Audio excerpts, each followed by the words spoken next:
Welcome to Extraterrestrial Reality. Well, the Calvine UFO incident is back in the news thanks to researcher Dr. David Clarke. Of course, the Calvine UFO involves an incident that happened back in August of 1990 where two chefs in the Scottish Highlands had witnessed some sort of a strange diamond-shaped object hovering in the sky, and there was a jet that they saw flying in the background, and they took some pictures of this thing. They brought one of the pictures to a local newspaper at the time. That there was never any article that was published, and apparently these two guys were scared by people from within the government. We're not sure if they're from the Ministry of Defense or who they were, but they were frightened, and they're never heard of or seen of again. That's basically the story. But before we get into that, I just want to do an update before we start talking about the Calvine incident.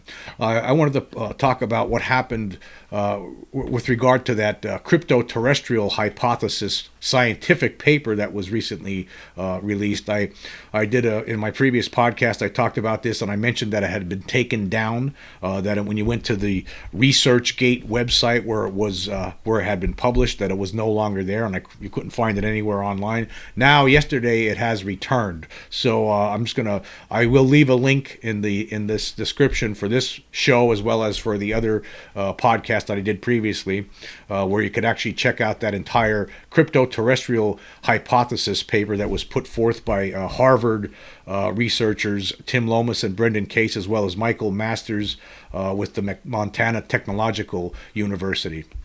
Like I said in that previous show, it's a very interesting scientific paper, and I think a lot of people in the UFO community will really appreciate it. So it is back online.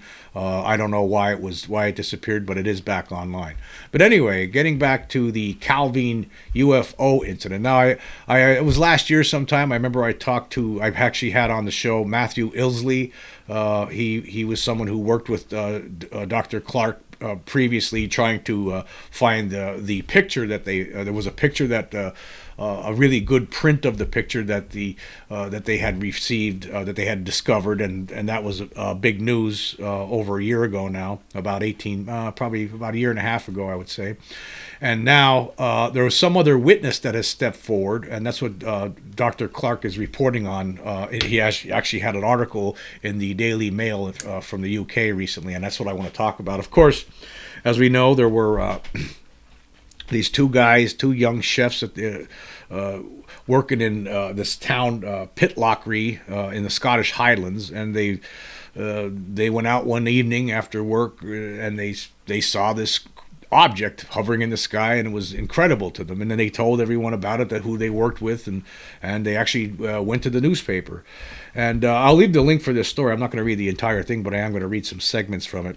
It says here, at about 9 p.m. while walking high in the glens in Calvine, they'd seen something that had scared them out of their wits, a huge, solid, diamond-shaped object about 100 foot long, hovering silently in the sky over their heads. It could have been a scene from the X-Files or Men in Black, but this was rural Scotland. Luckily, they had a camera with them and managed to capture some images as they cowered in the bushes. They'd taken these to the Daily Record, Scotland's largest circulation newspaper. The young men were excited and terrified in equal measure. This was dynamite. Had they seen a UFO? Were they going to be rich and famous? Was Earth about to be invaded? And this was a couple days after. But then they were approached by some people, and after that point, they went silent. As they chatted, a dark car pulled up outside the hotel, and two mysterious figures dressed in black suits emerged from the back seat. They called the two chefs by name. "Cigarette break's over, lads," one of them barked to the rest of the group. "If in you go and mind your own business." The pair were then led off somewhere for a chat. Two very different young men were on breakfast duty the next morning, as one of the original members of the group, retired chef Richard Grieve, tells me today. Now, this Richard Grieve is someone who didn't talk about this before. Apparently, first time he's using his real name. This guy. This is somebody who knew these two chefs that worked at the same hotel where he was working at, and he remembers.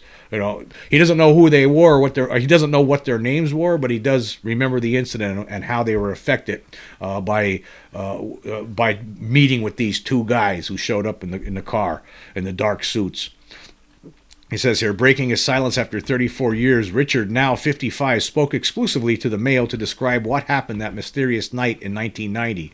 The pair were visibly shaken by whatever was said to them, he remembers, though they refused to divulge specifics, saying only that the men were from the Royal Navy. Not long after that, it all went a bit hush-hush, and they started talking about being followed around Pitlochry.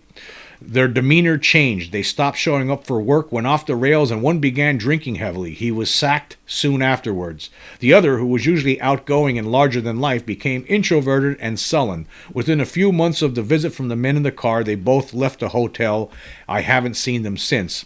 Whatever it was they knew, they were not meant to see it. They never really talked about it, but one of them said it was the Americans. Now, I find that very interesting. The Americans. Did they mean it was the Americans who were responsible for the craft that they saw, or was it the Americans who scared the hell out of them and told them they better keep quiet about this? As an investigative journalist, university lecturer, and committed ufologist, the Calvine incident, plus the provenance and whereabouts of the photographs the chefs took that night, have fascinated me for more than 15 years. My pursuit of the truth has seen me follow a trail of evidence from the Highlands of Scotland to the highest and most secretive echelons of the United States Pentagon. He says, Clarke says he stumbled upon the story when the Ministry of Defense disbanded its UFO desk in 2009 and released thousands of files. There, among some laughable accounts of encounters with weather balloons and seagulls, I found the heavily weeded Calvine file containing a poorly photocopied image of the chef's picture. After years of dogged sleuthing along with fellow experts and enthusiasts, I finally tracked down the original image to the home of a retired Royal Air Force press officer, Craig Lindsay, who kept it hidden on a bookshelf for 32 years.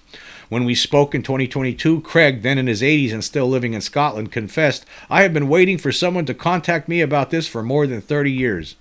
Since it was published exclusively in the Daily Mail that year, the Calvine picture has become one of the most talked about and so far unexplained UFO photographs in the world. Millions viewed it online, and Calvin UFO, hashtag Calvin UFO, trended on Twitter. Even today, almost 2 years later, my inbox remains busy with requests for information and new theories about the origin of the diamond-shaped object. Some believe it is an alien craft intercepted by Royal Air Force jets as it cruised from the Scottish Highlands. But this idea, he says, is rejected by military personnel. Of course, that's rejected. It always is, isn't it? The extraterrestrial hypothesis is always rejected by military personnel. Oh, no. But it's rejected by military personnel who ask for their names to be kept secret. Yeah, they always like to keep their names secret. Yeah, it's not alien, it's something else. But don't tell anybody what our names are, whatever you do. This is all anonymous. They point to prototype stealth technology developed by the United States since the late 1970s. Hopeless Diamond, Have Blue, and Aurora have all been mentioned as code names for such projects. The latter, a mythical hypersonic spy plane, was rumored to have operated from a base in Scotland around the time the pictures were taken. And others are equally convinced the photo must be a clever hoax along the lines of Bigfoot or the Loch Ness Monster. But what is missing from his post bag, he says, is anything from the two men I really want to speak to, the photographer and his friend. That's what David Clarke, among others, everyone in the UFO community would love to know whatever happened to the two guys that actually saw this and took pictures of it. And here's what Richard Grieve says. He says, "It is like they have vanished off the face of the earth." And he says, although he can't remember the exact names of his colleagues, the name Kevin Russell is written on the back of the black and white print that Craig Lindsay managed to keep a hold of. Craig said he remembered it being sent by courier from the Daily Record to his office at the RAF Pitlochry Castle. The newspaper told him they were seeking a comment for use in their exclusive story, and Craig immediately faxed a copy of the print to the Ministry of Defense UFO desk in London. Now, the record, the Scottish Record, the one where they tried to, the Daily Record, where they wanted to get it printed, or where they thought where there should have been an article, they never printed it for some odd reason. So that's another mystery into this. Why that nobody understands why that story didn't get printed. But it does say in this article that one of the editors that used to work there said that this other guy who was in charge at the time said he was told by the Ministry of Defense that it was a fake, and I guess that's the reason why that Daily Record didn't run a story about it in 1990, right after it happened. They probably, what I'm thinking here is what happened is somebody from the RAF contacted the Record, told them it's fake, and then the Record, okay, we're not going to print it then. But one editor says he saw the picture at the time in 1990 and was surprised that they never used the picture or the story. Anyway, here's continuing with this article. It says here, the Record also provided Craig, and this is the guy who was the press guy with the RAF, who had the picture, who gave the picture to Clarke a couple of years back. It says here, the Record also provided Craig with a contact number at the Pitlochry hotel for the men. Sadly, Craig couldn't recall any more details about the witnesses themselves, but he remembers their incredible story clearly. They told him that as they cowered in bushes, they first heard and then saw a military Harrier jet fly down the valley beneath the UFO. Then, as they fired off shots on their camera, they saw this or another jet return and circle around the object as if the pilot was escorting it before departing. Then the diamond craft shot vertically into the sky and vanished without making a sound. Craig typed up a summary of their account and faxed it to the Ministry of Defense. He also arranged for the Record to send the lads' negatives to London. Then he waited for the newspaper to publish its exclusive, but no story appeared. Yeah. Now, here's the thing. Now, nobody knows, like this guy, the name Kevin Russell, there are still a search trying to, the Clarke and others are still trying to find out if the real Kevin Russell, if that was the name of one of the chefs that worked there, but they don't remember what the names were. Some of the people that he talked to doesn't remember, they don't remember what his name was. One thing his former colleague Richard Grieve is sure about, however, is that both the young men were very scared after their close encounter, both with the UFO and the men in the black car, and he's sure they couldn't have made up the image as a hoax. So we got to find out who these people are. I mean, it's unsure whether this guy, who one of the people that saw this and took the picture, right? One of the two guys, one of these two former chefs at this hotel. It's unsure if the guy's name is Kevin Russell. Nobody seems to know exactly what the names of these people were, but because of the name Kevin Russell was on the back of the photograph that Lindsay had provided to Clarke, that's why they think must be the guy who took the picture, right? Kevin Russell. But nobody knows. Nobody knows why that name is there. But they are still looking for they've been looking for ever since, for the last 2 years now almost. They've been trying to find this Kevin Russell, and with no success at this point. And of course, I have a picture up here on the screen of this Kevin Russell, the one that some people thought might be him, but it might not be him. Nobody knows. Nobody knows what the names of these two chefs were. It happened over 34 years ago now. Two men in black showed up, scared the hell out of them. Then they disappeared, and that was it. Nobody ever heard from them again. Now, the question here is, and there's all different theories about what this kind of craft is. I think we're looking at something extraterrestrial here, folks, or non-human intelligent constructed. Because if the story, as related by these two chefs to these other people, like Craig Lindsay, or if the story is that the object was hovering there silently and then shot up straight vertically without any sound whatsoever. That we don't have technology like that. I mean, that's 34 years ago. We don't have stuff. We didn't have stuff like that back then. I think probably the most reasonable explanation here is that that these two people, these two young chefs, were in the wrong place or the right place, which way you want to look at the right place at the right time, wrong place at the wrong time, whatever. And they saw this thing, they took some pictures, and the government got wind of that there were witnesses somehow, one way or the other. Maybe the people in the Harrier jet that was flying around checking out the object at the time, maybe they noticed that there was two people there. The government eventually tracks them down. I mean, they were trying to take the story to the newspaper there. So then what happens? They get told, hey, you gotta You can't talk about this anymore for whatever reason. They got scared. They were scared into keeping their mouths shut. So why would they do that? Well, why would governments do something like this? So people don't know, so other countries don't know about top secret craft that they have been working on? Possibly, but that doesn't look to me, this Calvine UFO doesn't look like something that was made by mankind. And if its operating characteristics are as described, then there's no way. There's no way. No sound at all, and it just shoots straight up into the sky after it's all said and done.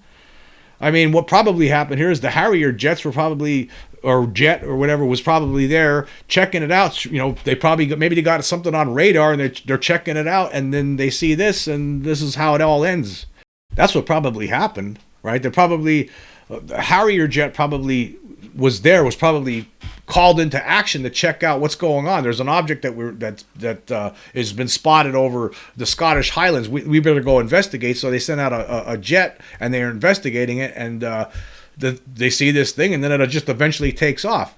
But governments back in 1990, they don't want anyone to know about this. I mean, could you imagine having to try to explain this to the people? I mean, what is it? You have two witnesses. They're very credible. They took these pictures. There was more than just that one picture, too, apparently.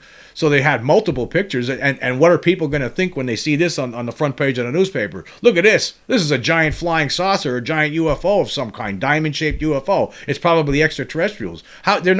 Governments are going to have a real difficult time trying to explain this away. And of course, as we all know, the United States is the lead here amongst its allies. There's no question about this. I mean, the United States is the most powerful country in the world, and amongst its allies, it is the leader in this entire UFO cover-up. They are in charge, and whatever the United States says, the Ministry of Defense is going to do whatever they say. That's the bottom line here. So what happened here, apparently, as far as I'm concerned, what I think happened, look, I can't prove this, right? I think that those two chefs saw this object, took some pictures, it was going to go in the newspaper, the Ministry of Defense, working with the Americans, stepped in. These two guys told this other guy now, this Richard Grieve, that it was the Americans. What does that mean? Now, some people will say, well, it was an American craft. No. The Americans were involved in keeping these two dudes quiet. I mean, you look back into the 1966 Australia incident, the Westall school incident. There were some witnesses who said the Americans were there too, right, investigating this. Because again, the Americans are the lead entity, the lead group that's investigating UFOs, studying them privately. These other countries are part of it. You know, some members, some people within all these other countries are all part of this somehow. They're kept in on the loop, but the Americans are the lead on it, and I think that's what happened here. These two guys were taken somewhere. They were given a talk. They were talked to probably by some officials from the United States, along with some Royal Air Force guys, men in black, scared the hell out of them, tell them never to say anything or you're done, and that's what happened. And so they go back, they realize, well, we can't say anything. They're probably not told what it is. They're probably not told anything about it. They're just told that you better keep your mouth shut or this, and this was going to happen. That's probably what happened. That's one of the issues here. I mean, and this is what I want to talk about this now. I want to talk about this climate of secrecy that has been created. Now, this started a long time ago. This started back in the 40s, obviously, in the late 1940s, this climate of secrecy with regard to this within governments. If within the United States government, I believe that this is what happened. I think that there were people, obviously, from Truman on down, some of the top dogs back in 1947, when they understood that these beings are most certainly interplanetary, or they're not human, and they have technology that exceeds anything we have. They realized, okay, we got to keep this quiet. We got to study this secretly for the time being. We can't talk about this, and it just stayed that way. It stayed that way, and it stayed that way, and it stayed that way. They come up with all these kind of different rules over as time goes by.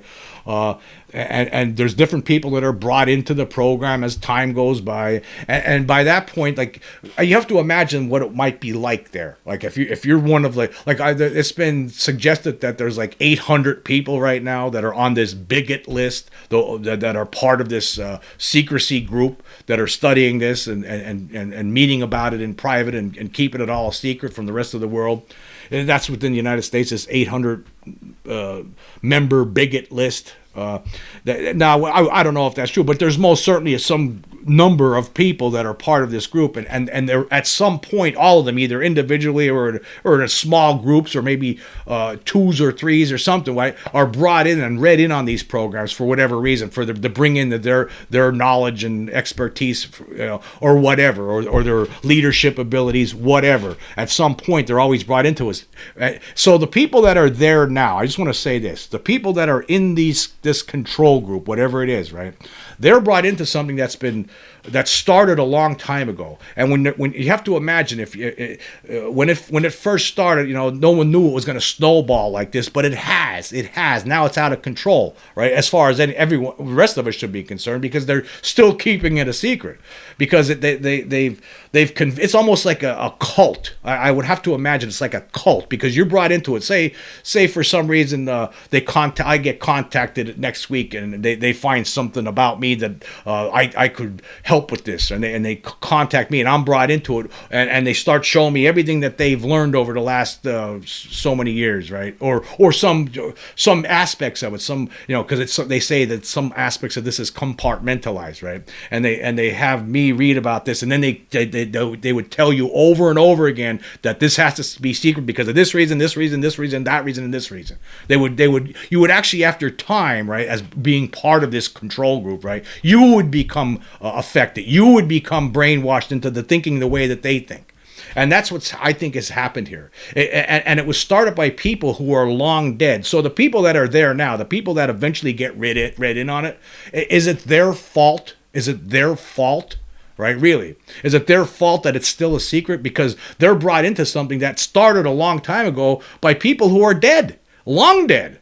I mean, this has to be going back to 1947. It has to be Harry Truman and some of the people in his administration. It has to be Eisenhower and some of the people in his administration, right? And it has to be, and it's just, it's probably changed and morphed over time, right? But all the people originally, if you're going back to the 40s, 50s, 60s, probably into the 70s, there's probably nobody, for all we know, there's probably nobody in this program now who was in it back in the 80s. As far as we're concerned, as up to 1980 perhaps, or maybe even later. The people that are in part of this program now were probably brought in within the last 30 years or so. And the people that brought them in are either dead or retired and sitting in a nursing home right now. And the people that brought the people sitting in a nursing home in are dead. So I guess we got to look at it this way. It has to be some sort of like a cult mentality at this point, this desire to keep this secret from the world. I mean, it must be so large, the feeling of we have to keep it secret. We have to keep it secret. I mean, it's like it's institutionalized insanity at this point. I don't know how else to describe it, but I've been thinking this through.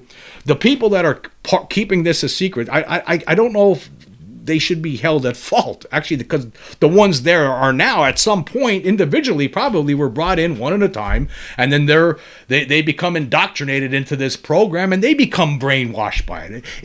I don't know if it's their fault. It's something that was started by people who aren't here anymore, and now this is the monster that they've created.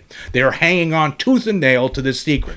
As we know, because there's no question about it, there's something here. There's no question about it. There's something here. But yet our government officials aren't telling us the truth about it. That's because there's a segment within the Pentagon working with a segment within the defense contracting business that have put together this control group that is keeping this a secret and won't even tell presidents the whole truth of the matter. I mean, and they think that they need to keep doing this. That's what they think. They think they need to keep doing this, right? From their point of view, it has to be this way because we were told this when we were brought in, and we're telling the new people that we have to bring in now.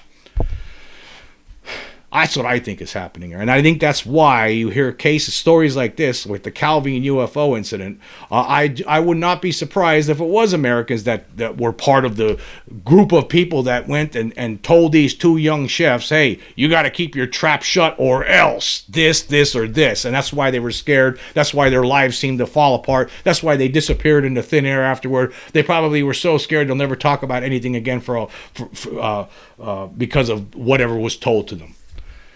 And I think that it's because this group that is controlling this narrative for all these years, it's almost like some sort of, like it's an institutionalized cult at this point. They all believe very wholeheartedly that we can never tell anybody else. That's okay for them to know about stuff, but not the rest of us, right? And that needs to stop. It needs to come to an end.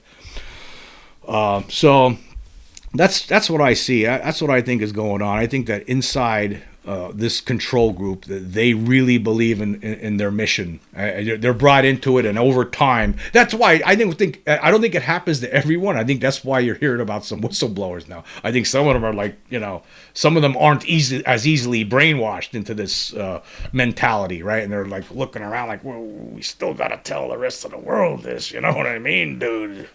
They're not saying that out loud, or they never would. But I think that's probably what's going on here. And that when you think about this, I want to point this out too. When you think about the bill, the UAP transparency bill that got gutted last year.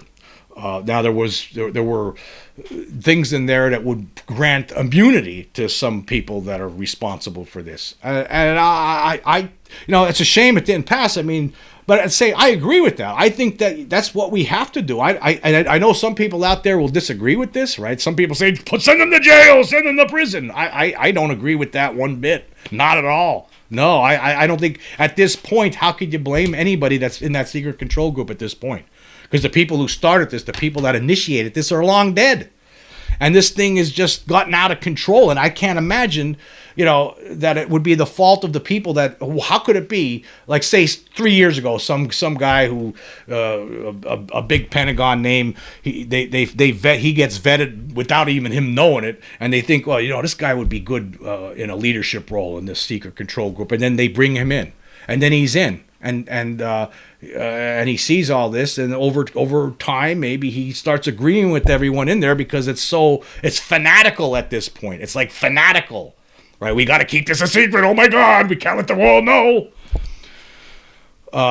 And I think that's what's happened here. So how could you blame them? How could you blame these people that are brought into it? I can't. And that's why I think it's important that they are granted some kind of immunity. I don't think that anybody, unless someone's a murderer, right? If someone's an outright murderer, okay, that person needs to be put in jail or whatever.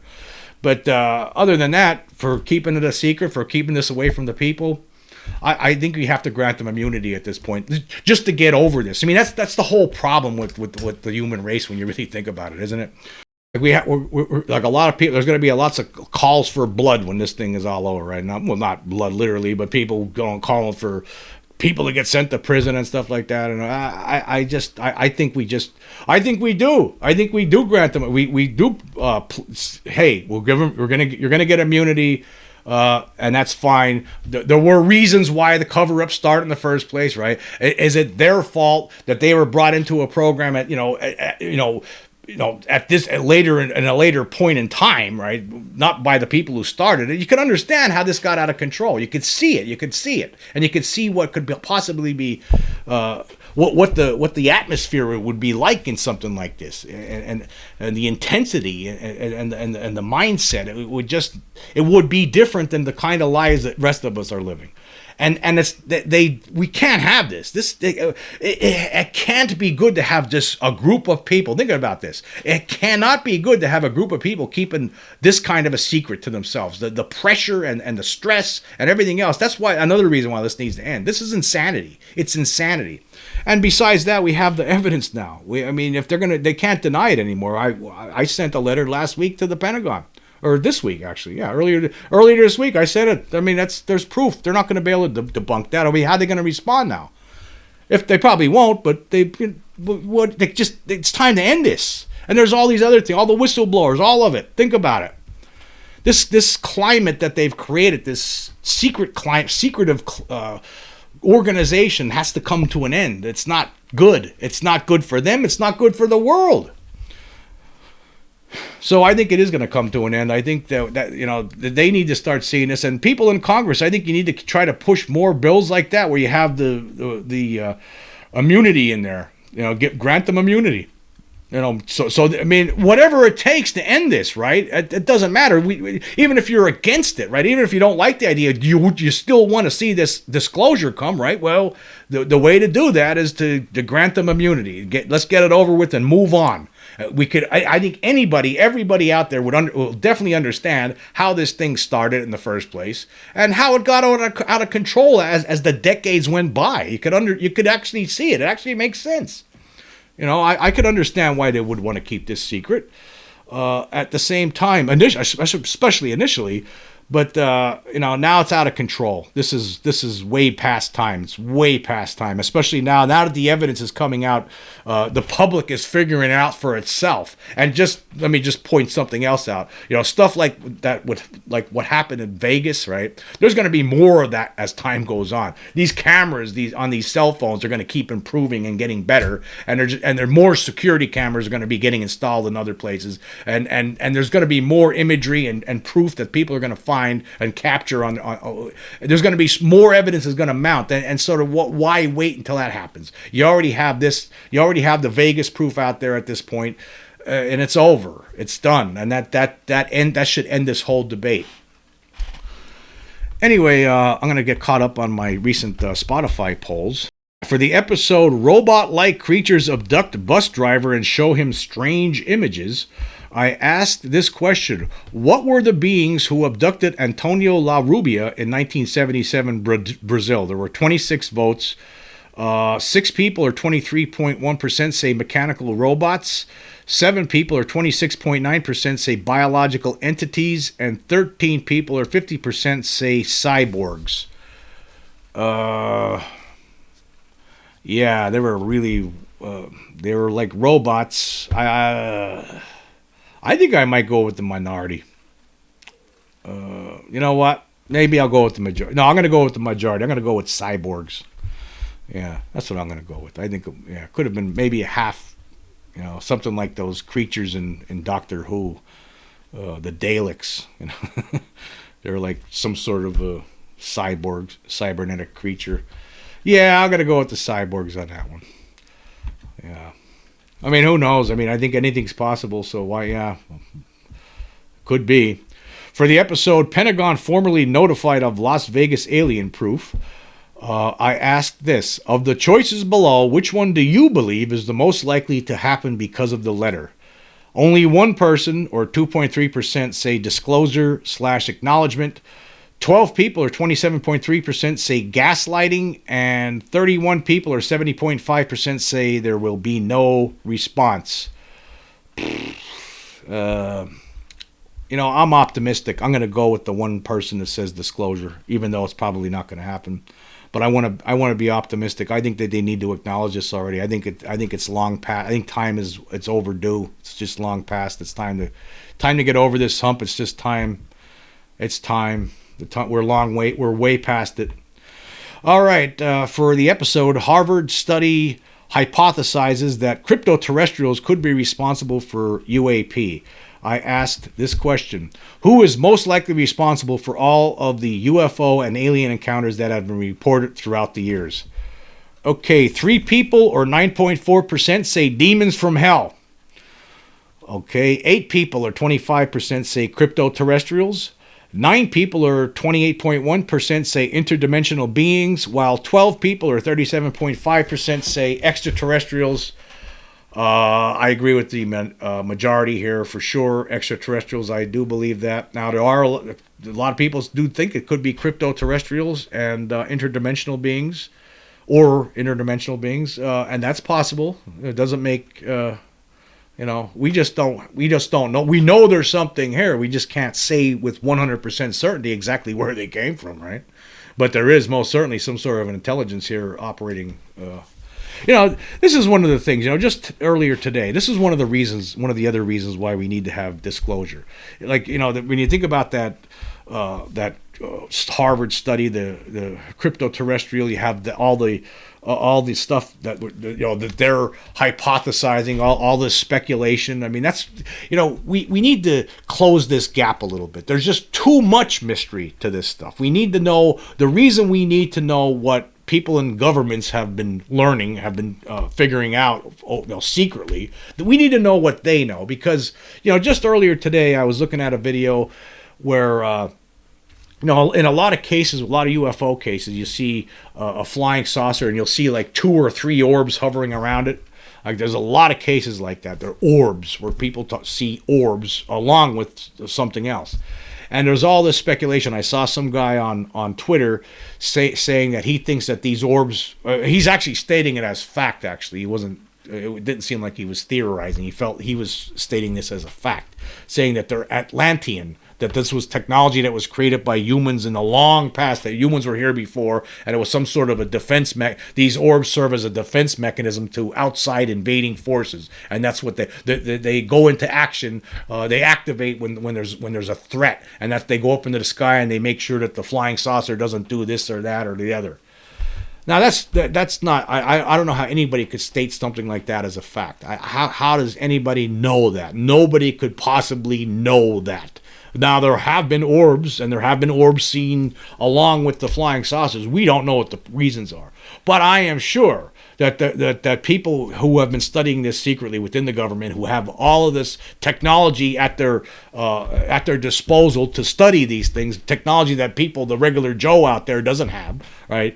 To figure out what's going on, they have a better idea what's going on than the people out there. They could explain those orbs to us, or maybe they can't. But whatever they have, right, would get us a little bit further than where the world is right now. The general public, for the most part. I mean, people in the UFO community, there's a lot of crazy, as far as I'm concerned, crazy theories about what this is all about.